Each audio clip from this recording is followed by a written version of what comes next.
झांसी की रानी लक्ष्मीबाई का फौज का कमांडर इन चीफ मुसलमान था, तोप चलाने वाला मुसलमान था, और झांसी की रानी के साथ एक मुस्लिम खातून थी, मुंदर नाम था उस हमारी बहन का या मां का बोल दीजिए, उस बहादुर का, जो लक्ष्मीबाई झांसी की रानी के साथ साथ साथ रहती थी। अब ये बोल रहे झांसी की रानी बन जाना चाहिए, तो मुंदर भी आएगी, याद रखो, मुंदर भी आएगी और साथ में गुलाम गौस खान और खुदा बख्श भी आएगा। ये लोग शहीद हो गए थे झांसी की रानी के साथ, मुंदर शहीद हो गए अंग्रेजों की गोलियों के साथ, गुलाम गौस खान शहीद हो गए, खुदा बख्श शहीद हो गए। और बीजेपी आरएसएस वालों, बोलो, मेरी जवाब दो मेरे सवाल का, झांसी की रानी को धोखा देने वाले क्या ग्वालियर के राजा नहीं थे? तुम आज हमसे वफादारी का सर्टिफिकेट पूछते हो। ये सच्चाई है, इससे कोई इनकार नहीं कर सकता।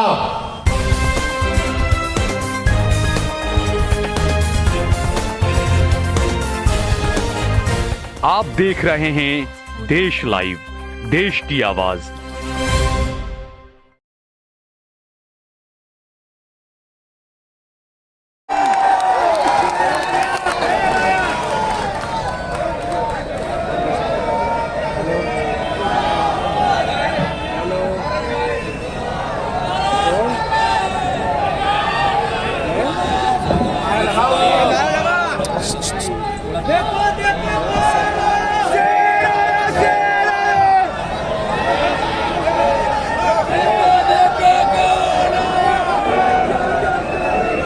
बिस्मिल्लाहिर्रहमानिर्रहीम, अस्सलामु अलैकुम व रहमतुल्लाहि व बरकातहू।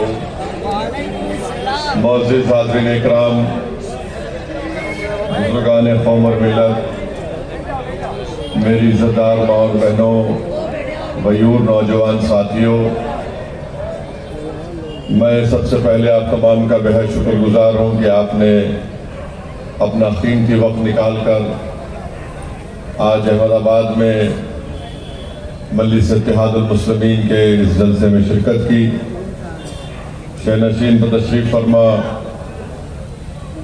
मजलिस इत्तेहादुल मुस्लिमीन गुजरात के सदर साबिर भाई साहब, शकील समा साहब, मजलिस के साबिक़ा अरकान बल्दिया, अहमदाबाद के सदर और मेरे तमाम मजलिस के रुफ़क़ा,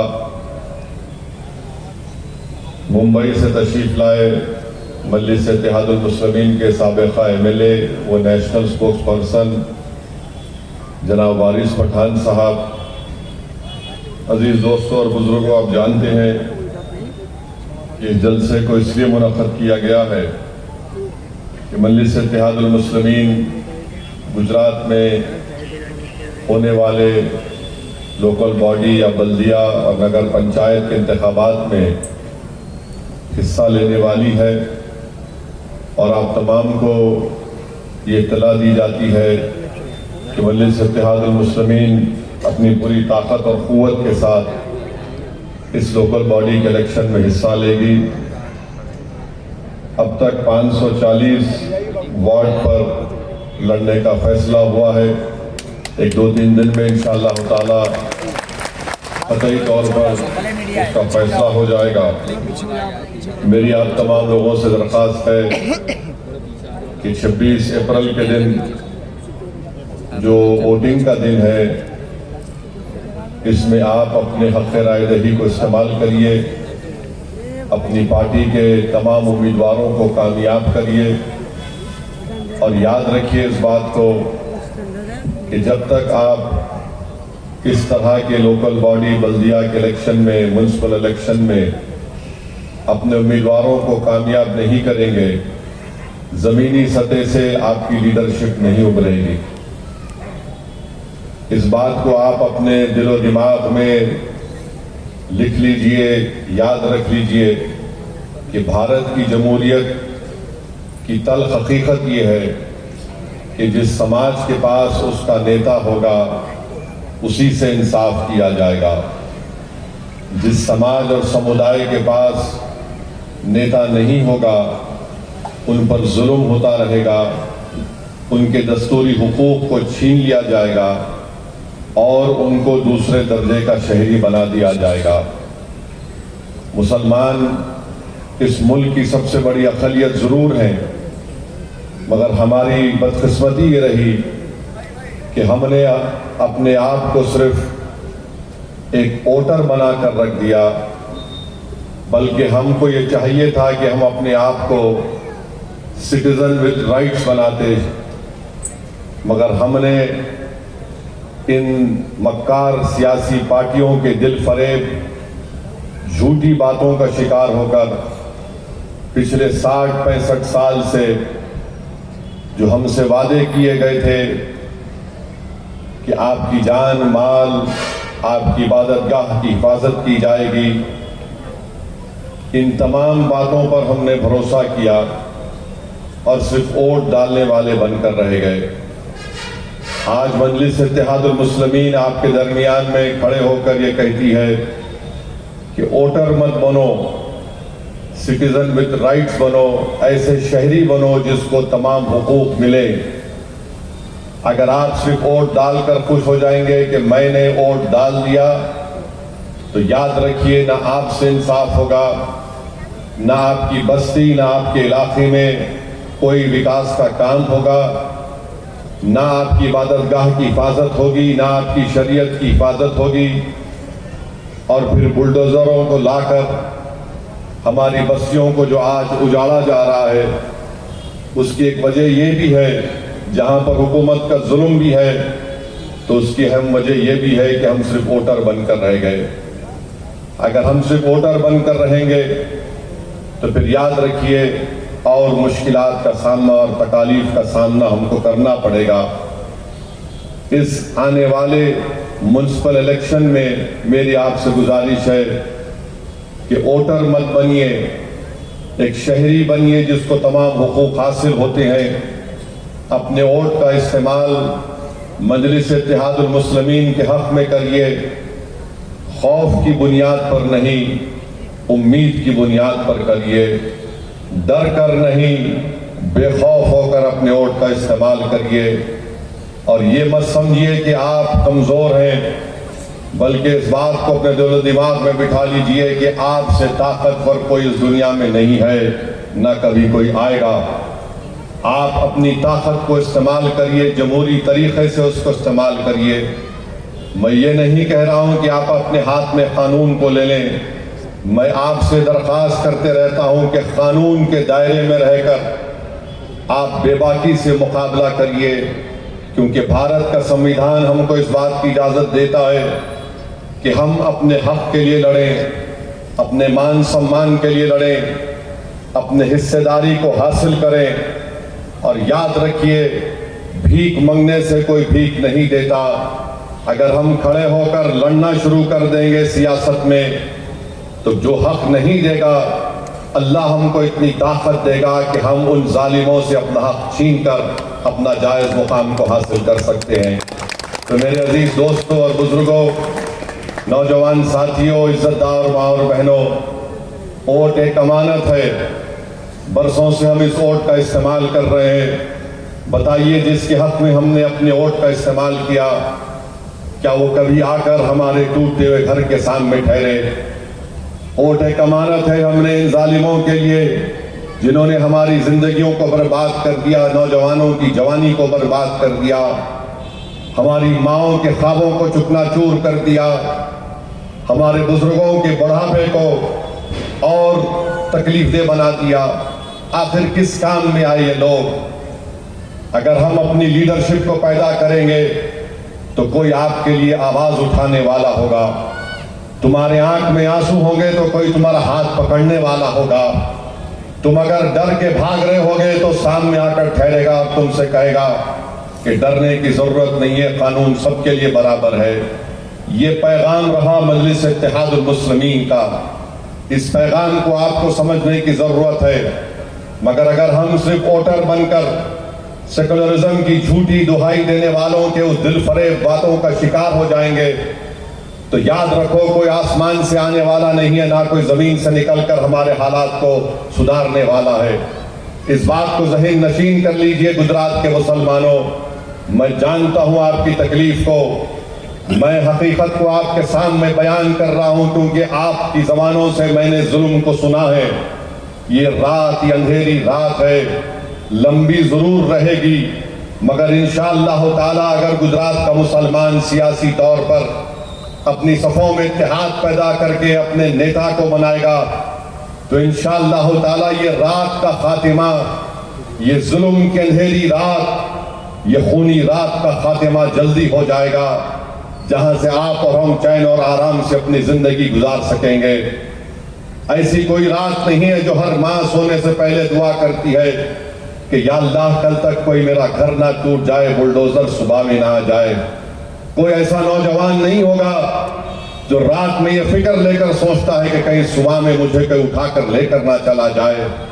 कोई हमारी बहन ऐसी नहीं होगी जो रात में ये तकलीफ लेकर नहीं सोचती होगी कि सुबह में अगर मैं रास्ते पर चल के जाऊं तो कोई मुझे ताना ना मार दे। मेरे भाई, ये हमारी जिंदगी की हकीकत है।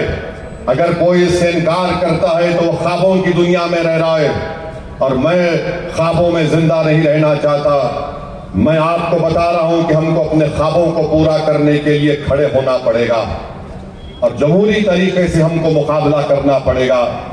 अगर हम इसी तरह खामोश बैठे रहेंगे तो फिर याद रखिए, ये जो मासूम बच्चे आज जो 10-12 साल के हैं, वो जब 20-21 साल के हो जाएंगे, वो तुमसे आके सवाल करेंगे कि बताओ, तुमने हमारी जवानी को अच्छा रखने के लिए, हमारे मुस्तकबिल को संवारने के लिए तुमने जिद्दोजहद क्यों नहीं की? तुमने इसार और कुर्बानी के मजारे क्यों नहीं किए? तुमने हमारी लीडरशिप को क्यों नहीं पैदा किया? बताओ, तुम्हारे पास क्या जवाब होगा? तुम्हारे चेहरों पर शर्मिंदगी होगी, या फिर तुम झूठे दिलासे उन बच्चों को दे दोगे कि नहीं नहीं कुछ ना कुछ हो जाएगा? कुछ नहीं होगा जब तक हम हरकत नहीं करेंगे।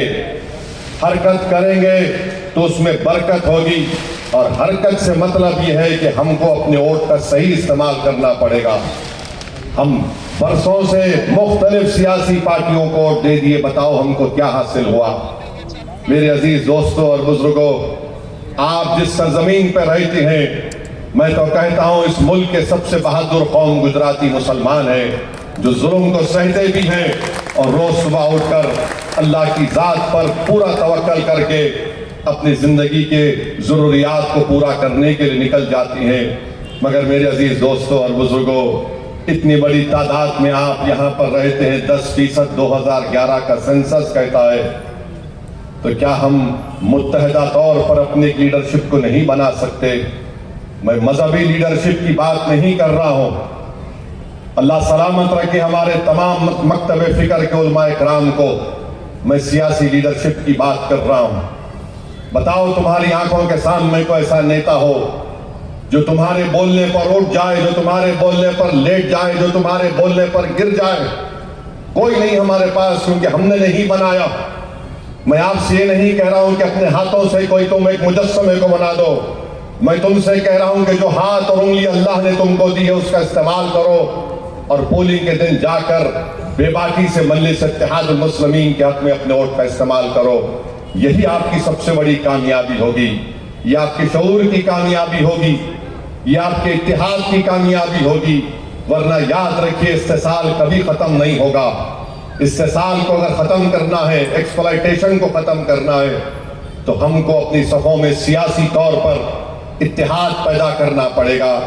मेरे अजीज दोस्तों और बुजुर्गों, हमने रमजान में 30 दिन रोजे रखे, वक्त पर नमाजें पढ़ी, जुमे की नमाजें पढ़ी, रात में क़यामुल लैल किया, तरावी की नमाज पढ़ी, और फिर हमने ईद को अपने अपने मुकामात पर जाकर ईद की नमाज पढ़ी। बताओ क्या पैगाम दे रहा है दीन यहाँ पर हमको? ये पैगाम दे रहा है कि अपनी आदत में, अपनी फितरत में इत्तेहाद पैदा करो। ये दीन का सबसे बड़ा पैगाम है कि अपनी फितरत में, अपनी सोच में, अपनी आदत में इत्तेहाद पैदा करो। यही हमारे लिए कामयाबी का ज़ामिन बनता आया है, और मुस्तक़बिल में भी यही हमारी कामयाबी का ज़ामिन बनेगा। अगर हम सिर्फ मस्जिद में इत्तेहाद के मज़ाहिरे करेंगे और मस्जिद में अल्लाह के घर से निकलने के बाद इंतशार का शिकार हो जाएंगे, तो फिर याद रखो ये इत्तेहाद नहीं, ये निफाक की निशानी है। यकीनन हम मुख्तलिफ चीज़ों पर एक अकीदा रखते हैं, मगर याद रखिए हालात का तकाजा ये है कि हम मुत्तहिदा तौर पर एक सीसा पीला हुई दीवार की तरह अपनी पार्टी मजलिस इत्तेहादुल मुस्लिमीन को लेकर आगे बढ़े। मैं फिर से कह रहा हूं, मैं कहता रहूंगा, मैं जहां कहीं भी जाता हूं कहता हूं कि मैं अपनी इज्जत या अपने नफ्स या अपनी शोहरत के लिए नहीं आया हूं। मेरी नीयत का हाल रब करीम जानता है और उसका हबीब मोहम्मद मुस्तफ़ा सल्लल्लाहु अलैहि वसल्लम जानते हैं। मेरा मकसद एक ही है कि आप लीडर बनो, आप दरी बिछाने वाले मत बनो, आप लीडर बनो, बराबरी की बात करो। ये मुल्क सबका है, ये मुल्क किसी के बाप की जागीर नहीं है। मेरे अजीज दोस्तों और बुजुर्गों, मजलिस इत्तेहादुल मुस्लिमीन के उम्मीदवारों को आपने पिछले बल्दिया के इलेक्शन में कामयाब किया। उसकी रिपोर्ट साबिर भाई आपको देंगे कि किस तरीके से हमारे बल्दिया के कॉरपोरेटर्स ने काम किया। एक लंबी फहरिस्त है उनके काम की, और मुझे यकीन है कि दोबारा अगर आप मजलिस के हक में अपने वोट का इस्तेमाल करेंगे तो यकीनन इंशाअल्लाह ताला पहले से ज्यादा जुस्तजू और पहले से ज्यादा दिलचस्पी और इखलास के साथ मजलिस के तमाम उम्मीदवार पूरे गुजरात में आपकी खिदमत करते रहेंगे, आपके मसाइल की यकसोई करते रहेंगे। और जिस किसी भी बल्दिया में जाएंगे या नगर पंचायत में जाएंगे, बेबाक तरीके से आपकी तकालीफ और आपकी मुश्किलात का हल तलाश करेंगे। दूसरी बात याद रखिए कि आज अगर हम कमजोर हैं तो इसकी बहुत बड़ी जिम्मेदारी कांग्रेस पार्टी पर आती है। लोग 2002 के जेनोसाइड की बात करते हैं, मगर मेरी पैदाइश 69 की है, और जब मैं उस वक्त के अखबारात को पार्लियामेंट की लाइब्रेरी में जाकर पढ़ता हूं तो 69 का गुजरात का फसाद 2002 से भी बदतरीन था।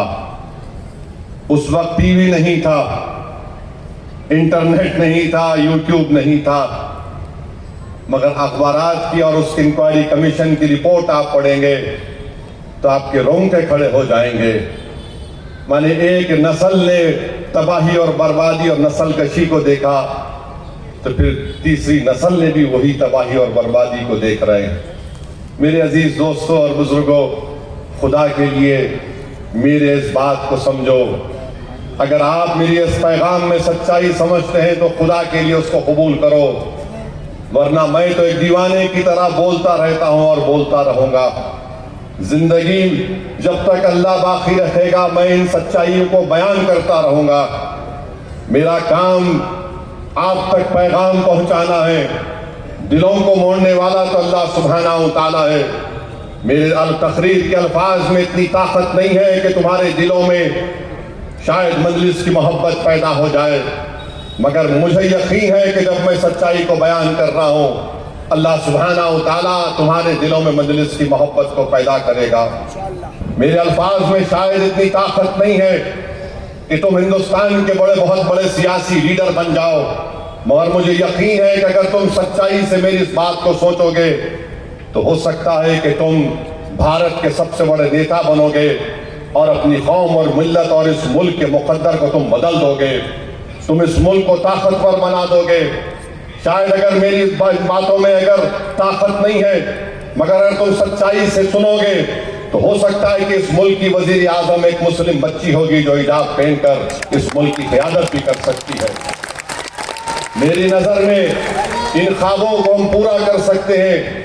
ये महज तुमको जज्बात में लाने के लिए नहीं कह रहा हूं। ये हो सकता है मेरे भाई, हमको अपने ख्वाबों को पूरा करना है, और ख्वाबों को पूरा करने के लिए मेहनत करनी पड़ती है, जुस्तजू करनी पड़ती है, ईसार और कुर्बानी का जज्बा पैदा करना पड़ता है। और जब आपके साथ जमात के लोग होते हैं उनकी गलतियों को भी नजरअंदाज करके हमको मंजिल की तरफ रुख करना पड़ता है। मैं जानता हूं कि बुलडोजर के जरिए गुजरात में घरों को तोड़ दिया गया, मैं जानता हूं कि दरगाहों को, खबरों को तोड़ दिया गया, मैं जानता हूं कि आए दिन किसी ना किसी तरीके से नौजवानों को परेशान किया जाता है। मैं आपको सिर्फ इतना कह रहा हूं कि याद करो 1500 साल पहले मक्के की सरजमीन है, एक मोहम्मद सल्लल्लाहु अलैहि वसल्लम है, और खड़े होकर मक्के की सरजमीन पर ऐलान करते हैं कि आओ हक को कबूल करो, सच्चाई को कबूल करो। तो लोग ताने मारते, लोग पत्थर फेंकते, लोग क्या क्या नहीं कहते थे। लोग काबे की इस मुबारक जगह पर ऊन की उजड़ी मुबारक जिस्म पर लाकर डाल दिए। कभी सिद्दीक अकबर को मारा गया, तो कभी हजरत बिलाल पर जुल्म किया गया, तो कभी हजरत सुमैया को शहीद कर दिया गया, तो कभी यासर को रस्सियों से चीर दिया गया। मेरे भाई, हम उनके मानने वाले हैं जिन्होंने तकालीफ को बर्दाश्त की मगर हक का रास्ता नहीं छोड़ा। हम कभी भी हक का रास्ता नहीं छोड़ेंगे। वक्त का नमरूद होगा, वक्त का फिरौन होगा, वक्त का अबू जहल होगा, वक्त का यजीद होगा, ये हारेंगे इंशाअल्लाह ताला। देखना ये तुम्हारे सामने शिकस्त खाएंगे, तुम देखना इनका इंजाम कैसे होगा। अल्लाह इन सब का हिसाब करेगा। कोई जालिम जुल्म करके समझता है कि कुदरत मुझसे मुकाबला नहीं करेगी। अरे जालिमों, तुम जुल्म करते जाओ मगर कुदरत तुमको बता देगी कि कौन ताकतवर है। जमीन और आसमान का खालिक ताकतवर है, जिसके पास इख्तिदार है वो जुल्म कर सकता है, मगर हक जो अल्लाह है उससे बड़ा ताकतवर नहीं हो सकता। मेरे अजीज दोस्तों और बुजुर्गों, नौजवानों, खौफ को अपने करीब आने मत दो, नाउम्मीदी का शिकार मत हो, बल्कि पुरुम्मीद रहो कि हम कामयाब होंगे इंशाअल्लाह ताला। कोई हमारी राह में, हमारी तरक्की के राहों में वक्तिया तौर पर हमको रोक सकता है, मगर हम कामयाबी की मंजिलों की तरफ गामजन है। और इंशाअल्लाह ताला अल्लाह अपने हबीब मोहम्मद सल्लल्लाहु अलैहि वसल्लम के सदक़े में, कमली वाले के सदक़े में अल्लाह हमको कामयाबी समकिनार करेगा।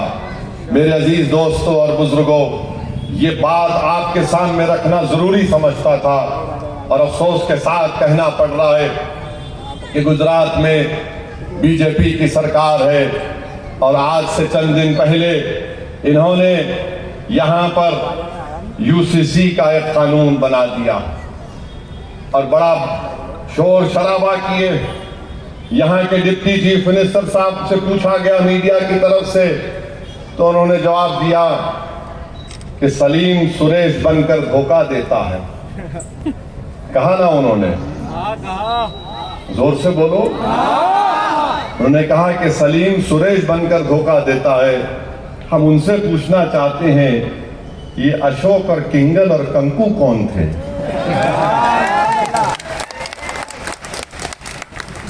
अशोक और किंगल कौन थे? इनके बारे में तो तुम्हारे मुंह में दही जम जाती है। इनके बारे में तो बोलो कुछ। क्या हुआ मार्च 19 और 20 को थाट गांव में? कुछ नहीं बोलेंगे, कुछ नहीं बोलेंगे। चौधरी और अबायर में क्या हो रहा है उस पर तस्करा नहीं करेंगे। हम डिप्टी सीएम साहब को पूछना चाह रहे हैं कि ये सुरेश और सलीम क्या है, ये और फिर ये अशोक और किंगल क्या है, और कंकु का किस्सा क्या है, बताओ हमको। कुछ नहीं बोलेंगे। इनको बस वही पुरानी मुगल आजम की स्टोरी याद है, सलीम अनारकली की, बस कि सलीम सुरेश है। अरे कब तक तुम पुरानी 60 साल पुरानी फिल्म की कहानी दोहराओगे?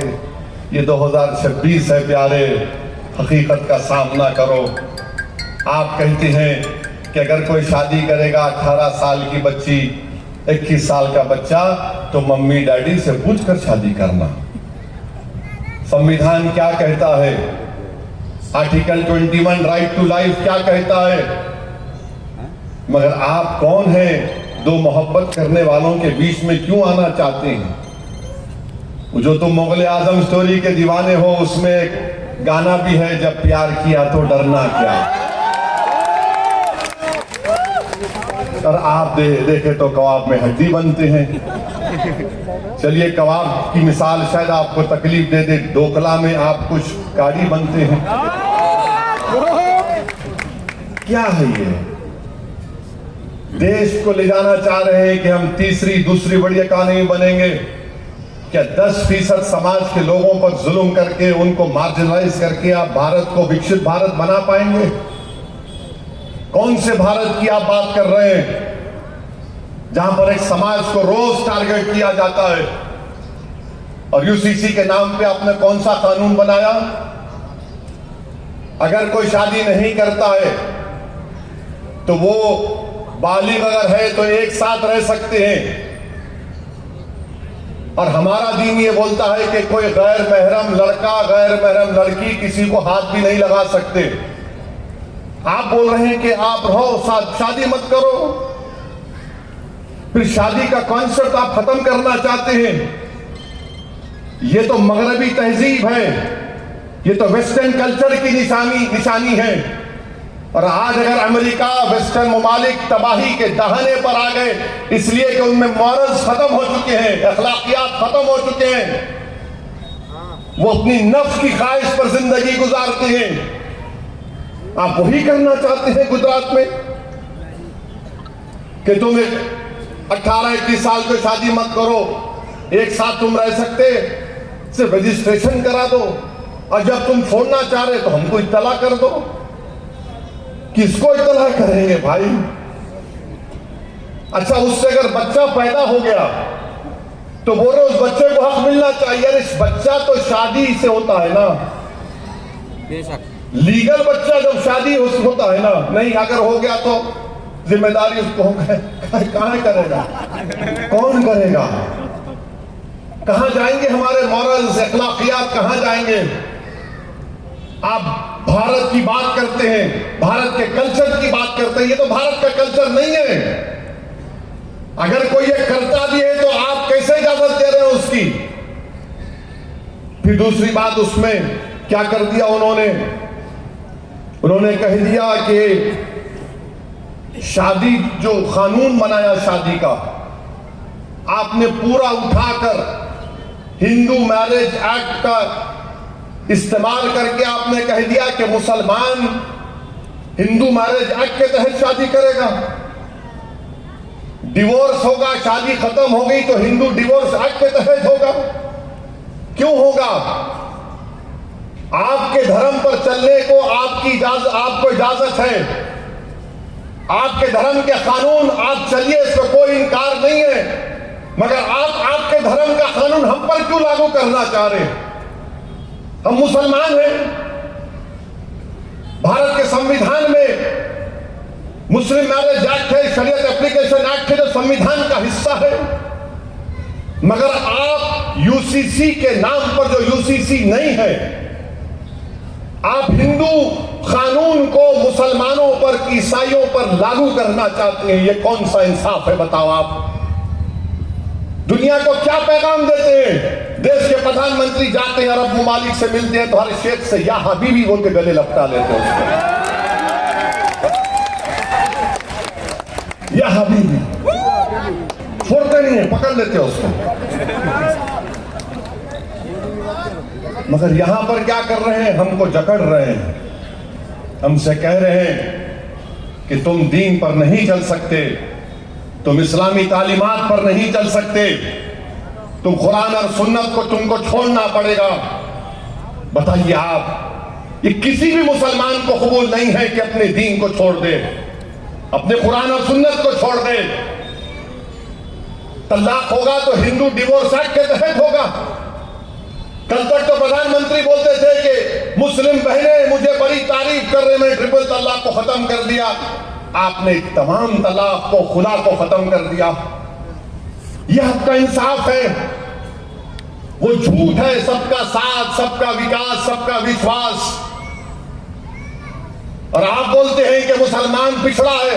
अरे मुसलमान पिछड़ा नहीं है, तुमने मुसलमान को पिछड़ा रखा। मजहब पर कैसे कॉम्प्रोमाइज हो किया जाएगा? और भारत के संविधान में आर्टिकल 25 क्या है? Freedom of religion, fundamental right है। आप डायरेक्टिव प्रिंसिपल का इस्तेमाल करते हैं, आप कंकरेंट लिस्ट 7 शेड्यूल का इस्तेमाल कर रहे हैं। ये फंडामेंटल राइट पर हावी नहीं हो सकता। बताओ फिर क्या हो रहा है? नहीं, हम यूसीसी बना दिए, डिवोर्स एक्ट, अच्छा सक्सेशन एक्ट। इस्लाम में, मुसलमानों में एंसेस्ट्रल प्रॉपर्टी नहीं होती। दादा की जायदाद में पोता नहीं बोल सकता मेरे को हक मिलना। दादा की जायदाद में वालिद के माने चिचा और उसके पुप्पियों का हक होता है। आप आपकी तालीमात को हम पर थोप रहे हैं। क्या करना चाहते हैं आप हमसे? इतनी नफरत क्यों है आपको मुसलमानों से? ये तुमने नफरत की बुनियाद पर कानून बनाया है उत्तराखंड में और गुजरात में।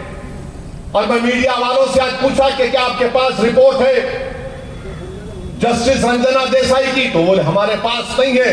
रिपोर्ट वहां से गई मुख्यमंत्री के पास, मुख्यमंत्री रिपोर्ट बजाय आवाम को देते उसमें बताते कि उसने क्या कहा। आपने बिल पेश कर दिया और कानून बना दिया।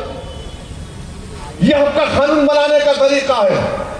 और फिर तीसरी बात, उसमें गुजरात में 16% हमारे आदिवासी भाई बहन हैं, उन पर कानून का इतलाक नहीं होगा।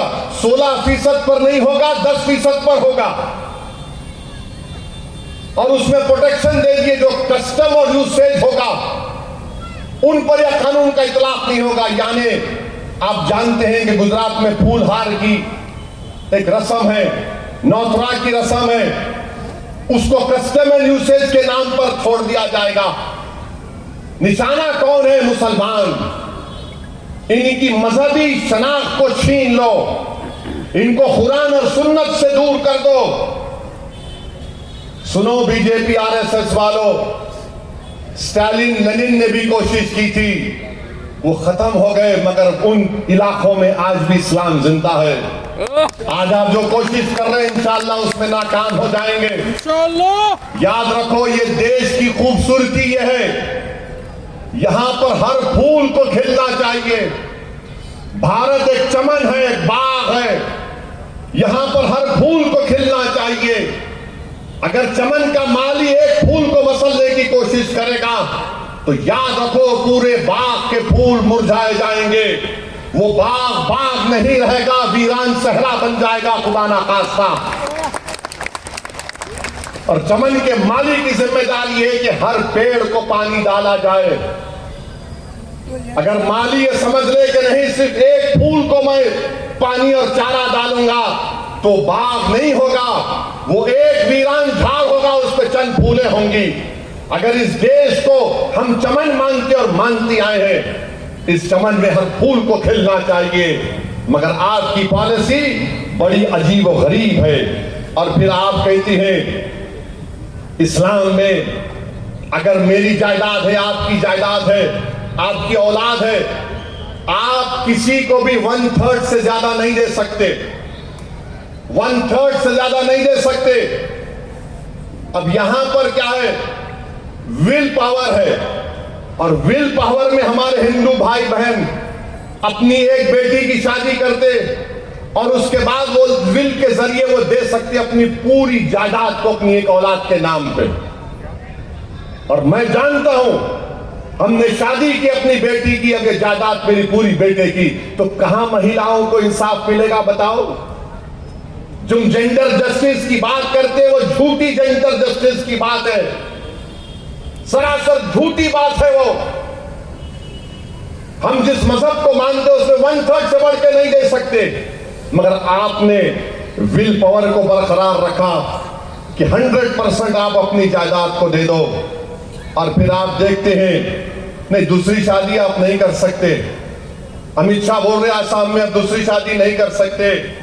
अच्छा नहीं कर सकते, चलो एक काम करो, अभी जो सेंसस होने जा रहा है, जो अभी अप्रैल से शुरू होगा, उस सेंसस के कॉलम में एक बात लिख दो, मालूम कराओ भारत में मजहब के एतबार से हिंदू, मुसलमान, सिख, ईसाई, बौद्ध या जिस खुदा को नहीं मानते एथिस्ट, उनसे पूछो तुम्हारे पास दूसरी बीवी है क्या? आप अगर सच्चाई सामने आ जाएगी तो बीजेपी आरएसएस वाले शर्मिंदा हो जाएंगे। किसके पास 2 बीवी है मालूम हो जाएगा, मगर सिर्फ बदनाम किया जाता नहीं। मुसलमान है 2 है 3 है, अरे कहां 2-3 है भाई, एक कोई संभालना मुश्किल है असदुद्दीन ओवैसी को, एक कोई संभालना मुश्किल है। लोग मेरे से पूछते इतना अच्छा भाषण क्यों देते, मेरा घर में इजाजत नहीं, बाहर निकल के बोलने की इजाजत है। ये हमारा हाल है। नहीं 2 बीवी है 3 बीवी है, अच्छा जिसके पास 1 बीवी है उसके साथ नहीं है तो क्या करेंगे? हमको 2 है 3 है 4 है, नहीं 2 नहीं कर सकते, मगर लिव इन रिलेशनशिप कर सकते। आप देख लो 2 नहीं कर सकते। गुजरात के कानून में लिखा हुआ है कि जिसकी बीवी है लिव इन रिलेशनशिप नहीं कर सकते, ठीक है, मगर कौन जाके झांक के देखेंगे उसको गुनाह कर रहा तो उन्हें मुंह काला कर रहा तो अपना। आप पुलिस बनाएंगे इन्हें जा रहा औरत के साथ, ये लिव इन रिलेशनशिप है, सेकंड वाइफ है, फर्स्ट वाइफ है, कौन करेंगे? बेचारे पुलिस वालों को तो कुछ एख्तियार ही नहीं है, जाओ तोड़ो गोली मारो, किस्सा खत्म हो गया काम उनका। अब आप ये कानून बना दिए और फिर आप देखते हैं ये सब चीजें हो रही हैं।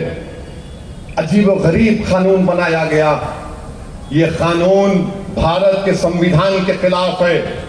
जब भारत की पार्लियामेंट में संविधान बन रहा था, बाबा साहेब अंबेडकर, ये आर्टिकल 44 नहीं था 38 था, बाबा साहेब अंबेडकर ने कहा कि मुसलमानों पर यह कानून लागू नहीं किया जाएगा जबरन, फोर्सफुली। बाबा साहिब ने कहा कि जो इस कोड को मानते उनको लिख कर देना पड़ेगा। और आज बीजेपी वाले आरएसएस वाले झूठ बोलते हैं। डायरेक्टिव प्रिंसिपल है, फंडामेंटल राइट उससे बड़ा है। तुम शेड्यूल 7 कंकरेंट लिस्ट की बात कर रहे हो कि फंडामेंटल राइट का 4 डालोगे? तुम हम कह रहे हमारी मजहबी शनाख्त को खत्म कर दोगे? तो मेरे अजीज दोस्तों और बुजुर्गों, ये बात आपको याद रखना है। ये कांग्रेस के लोग आकर नहीं बोलेंगे ये बात आपको, वो चुप कर बोलेंगे, ऐसा कान में बोलेंगे। नहीं, ज्यादा हम बोलेंगे तो हमारे हिंदू भाइयों को वोट नहीं मिलेगा। हमको देखना जैसा तुमको मिल रहा, तुमको खाली मुसलमान का ही वोट मिल रहा और तुम डरते असदुद्दीन ओवैसी से इस बात के कि अगर ये भी खा गया तो हम कहीं के भी नहीं रहेंगे, और हम लेके रहेंगे इंशाअल्लाह ताला हमारा वोट, इंशाअल्लाह ताला लेकर रहेंगे। तुम्हारी कमजोरियों की वजह से आज हमको दिन देखना पड़ रहा है। और फिर आज गुजरात में फर्स्ट लैंग्वेज 9th और 12th क्लास में फर्स्ट लैंग्वेज की टेक्स्ट बुक में आप गीता को पढ़ा रहे हैं। क्यों पढ़ा रहे हैं? मॉरल्स अच्छे होना, अखलाकियात। अरे अगर मॉरल्स अच्छे होना तो कुरान भी पढ़ाओ, बुद्धा की तालीमात पढ़ाओ, गुरु नानक की पढ़ाओ, जीसस क्राइस्ट की पढ़ाओ। मगर आप नहीं पढ़ा सकते। आर्टिकल 28 पढ़ लो आप। गवर्नमेंट और एडेड स्कूल्स में मजहबी तालीमात को नहीं पढ़ाया जा सकता। संविधान का उल्लंघन हो रहा है, ब्लैटेंट वायलेशन हो रहा है संविधान का, और कोई बोलने वाला नहीं। और आम आदमी पार्टी और कांग्रेस इसकी तायीद की है। आम आदमी पार्टी और कांग्रेस इसकी तायीद की है। मेरे अजीज दोस्तों और बुजुर्गों, फिर डिस्टर्ब एरियाज एक्ट बनाया गया। हाँ, एक बात बोलना भूल गया, डिप्टी सीएम साहब याद आया।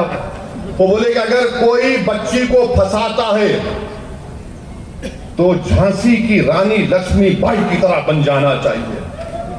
डिप्टी सीएम साहब, आप जानते नहीं है झांसी की रानी लक्ष्मीबाई का फौज का कमांडर इन चीफ मुसलमान था, तोप चलाने वाला मुसलमान था, और झांसी की रानी के साथ एक मुस्लिम खातून थी। मुंदर नाम था उस हमारी बहन का, या मां का बोल दीजिए, उस बहादुर का, जो लक्ष्मीबाई झांसी की रानी के साथ साथ रहती थी। अब ये बोल रहे झांसी की रानी बन जाना चाहिए, तो मुंदर भी आएगी, याद रखो। मुंदर भी आएगी और साथ में गुलाम गौस खान और खुदा बख्श भी आएगा। ये लोग शहीद हो गए थे झांसी की रानी के साथ। मुंदर शहीद हो गए अंग्रेजों की गोलियों के साथ, गुलाम गौस खान शहीद हो गए, खुदा बख्श शहीद हो गए। और बीजेपी आरएसएस वालों, बोलो, मेरी जवाब दो मेरे सवाल का। झांसी की रानी को धोखा देने वाले क्या ग्वालियर के राजा नहीं थे? तुम आज हमसे वफादारी का सर्टिफिकेट पूछते हो। ये सच्चाई है, इससे कोई इनकार नहीं कर सकता। मेरे अजीज दोस्तों और बुजुर्गों, डिस्टर्ब एरियाज एक्ट, यानी अजीब गरीब डिस्टर्ब एरियाज एक्ट बना दिए। जब से पहले क्या बोले कि डिस्ट्रेस सेल नहीं होना, कंसेंट होना, जब वो होना शुरू हो गया तो कलेक्टर को बोला गया कि देखो मुसलमान है तो मत दो परमिशन। हाई कोर्ट गए तो हाई कोर्ट ने कहा कि खाली 2 कंडीशन देखना है, कीमत सही मिल रही है और डरा कर नहीं बेचा जा रहा है। तो बीजेपी ने एक नया शगुफा छोड़ दिया और बीजेपी ने कहा एग्रीव्ड पर्सन, यानी जिसको दर्द होता है, कोई घर बेच रहा है तो कोई बीजेपी वाला खड़े हो जाएगा, ए नहीं, सलीम सुरेश है, सुरेश सलीम को नहीं बेच सकता, सलीम सुरेश को नहीं बेच सकता। क्यों? मेरे को तकलीफ है। अबे तेरे को क्या तकलीफ है? वो पैसा दे रहा, वो पैसा लेके खरीद रहा, नहीं मेरे को तकलीफ है। माने उसको तकलीफ नहीं मालूम दिमाग की है या पेट की है, वो जो फैसला होगा। हो सकता है कि अपनी पेट की तकलीफ के लिए अपना बात कर दे, तो बोल दिया एग्रीव्ड पर्सन। अच्छा, फिर बोल दिया गया कि वो जहां कम्युनल टेंशन होगा नहीं बेच सकते। कम्युनल टेंशन के माने क्या है? और लाइवलीहुड ऑफ कम्युनल टेंशन, फिरका वारे झगड़ा हो सकता है, फसाद हो सकता, कब हो सकता? अगर आप बीजेपी बोलती कि 2002 के बाद कोई दंगा नहीं हुआ, Gujarat is the peaceful state, तो फिर यह कानून किस लिए? क्या यह कानून नहीं बता रहा है कि तुम झूठ बोल रहे हो? जब गुजरात पीसफुल स्टेट है तो फिर डिस्टर्ब एरियाज एक्ट किस लिए बताओ? माने डिस्टर्ब एरियाज एक्ट इसलिए है कि जूहापुरे को निशाना बनाया जाए, कालूपुर को, दरियापुर को, पलाडी को, जमालपुर को, खानपुर को, वटवा को निशाना बनाया जाए। आप इसको हमेशा के लिए स्लम में तब्दील कर देना चाहते हैं। मेरे अजीज दोस्तों और बुजुर्गों, ये गैर कानूनी है और मुझे यकीन है कि इंशाअल्लाह ताला इसको अगर हाई कोर्ट में चैलेंज किया जाएगा तो हाई कोर्ट ये बता देगा कि कानून गलत है। अच्छा, अहमदाबाद में, वेस्टर्न अहमदाबाद है, एसजी हाईवे का एरिया, ऐसा दिखता है सिंगापुर में आ गए वहां पे। सच बोल रहा हूं, झूठ बोल रहा हूं? हमारा एरिया कैसा दिखता? यहां पर रोड तंग, मोरी का पानी बह रहा, स्कूल नहीं, अस्पताल है तो डॉक्टर नहीं, डॉक्टर है तो दवा नहीं। यहां पर तो आपने बड़े आलीशान डेवलपमेंट करवा दिए, मगर ये आपकी नफरत की निशानी है कानून भी। मेरे अजीज दोस्तों और बुजुर्गों, डेमोलिशन जो हो रहा है, डेमोलिशन के बारे में भी मुझे ये कहना है कि डेमोलिशन अब 1970 में अहमदाबाद में बारिश की वजह से सैलाब आया था तो संकलित नगर जूहापुरा में लोगों को कहा गया जाकर वहां पर रहो। लोग वहां पर रह रहे, अब आप जूहापुरा को ललचावी नजरों से देख रहे हैं। याद रखो, ये तुम्हारा जुल्म गलत है। फिर उसके बाद आप देखते हैं सुप्रीम कोर्ट का जजमेंट है, नहीं, रास्ते में खबर है, मजार है, दरगाह है, कब्रस्तान है और दूसरे इबादत गाह है। सुप्रीम कोर्ट का जजमेंट बोलता है कि उसको रेगुलाइज करो, उसको रेगुलाइज करो, उसको आप अल्टरनेट साइट दो। घर का भी मामला यह है, सुप्रीम कोर्ट का जजमेंट है कि अल्टरनेट साइट दो या पीपीपी मॉडल करो या मल्टी स्टोरी बिल्डिंग बनाओ। जहां मुसलमान है वहां बुलडोजर है, जहां मुसलमान नहीं वहां पर बड़े बड़े बिल्डिंगें हैं। जहां मुसलमानों की दरगाह है, खानकाह है, वो डिमोलिश कर दो और दूसरे इबादत गाहों को चौरस्ता बनाकर उसमें शामिल कर लो। ये हकीकत है, यहां पर हो रहा है। कोई नहीं बोलता होगा डर के, मैं किसी माई का लाल से न कभी डरता था ना कभी डरूंगा, ये हो रहा है यहां पर। झुग्गी झोपड़ी मुसलमानों की नहीं है तो बांग्लादेशी बोल के उखाड़ के फेंक दो। जहां पर हमारे गैर मुस्लिम भाई है वहां पर बोलो पीपीपी मॉडल आएगा। और हमको क्या मिलेगा? बुलडोजर मिलेगा। मेरे भाई, मोरबी में 1980 में फसाद फ्लड्स आए, रेगुलाइजेशन की नोटिस दी गई, रेगुलाइज करो 80 में, 82 में, 81 में। 2023 में नोटिस आई कोर्ट को गए, 2026 में बोल दिया गया। अरे अगर खबर है, दरगाह है, किसी वली का आस्थाना है, आप रेगुलाइज कर सकते ना, रेगुलाइज कर सकते आप, मगर नहीं, आप सिर्फ निकालना जानते हैं बुलडोजर के जरिए। मेरे अजीज दोस्तों और बुजुर्गों, चंडोला यहां पर क्या हुआ दुनिया ने देख लिया। सोमनाथ में 100 साल पुरानी दरगाह को तोड़ दिया गया, सुप्रीम कोर्ट ने स्टेटस को दिया। दानी लिमड़ा का 4 रास्ता जो शालम को जाता है, कितने हमारे दूसरे हिंदू भाइयों की इबादत गाह हैं, उनको आप अच्छा रखे, मत छेड़िए उनको भी। मगर जब आप उनको कुछ नहीं कर रहे तो हमने क्या गुनाह किया बताओ ना? हम कौन सा गुनाह है कि हम गुजराती नहीं हैं? क्या हम भारत के नागरिक नहीं हैं? क्या गुजराती अस्मिता तुम्हारी मजहब की बुनियाद पर होगी? ये कौन सी सियासत बीजेपी आरएसएस कर रही है यहां पर?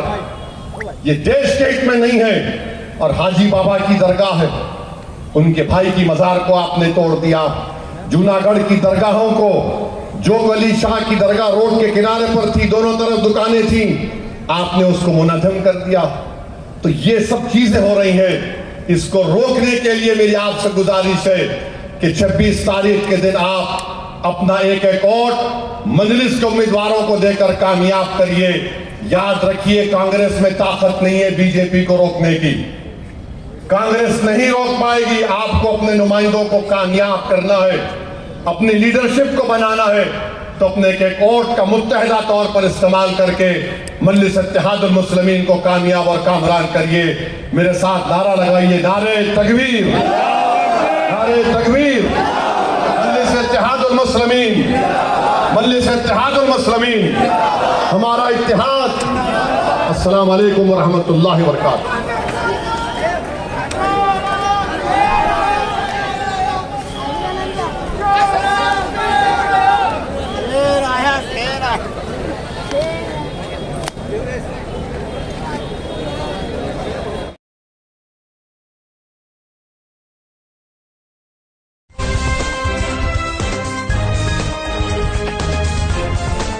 देश और दुनिया की तमाम छोटी और बड़ी खबरों के लिए हमारे चैनल को सब्सक्राइब करना न भूलें और बेल का बटन जरूर दबाएं।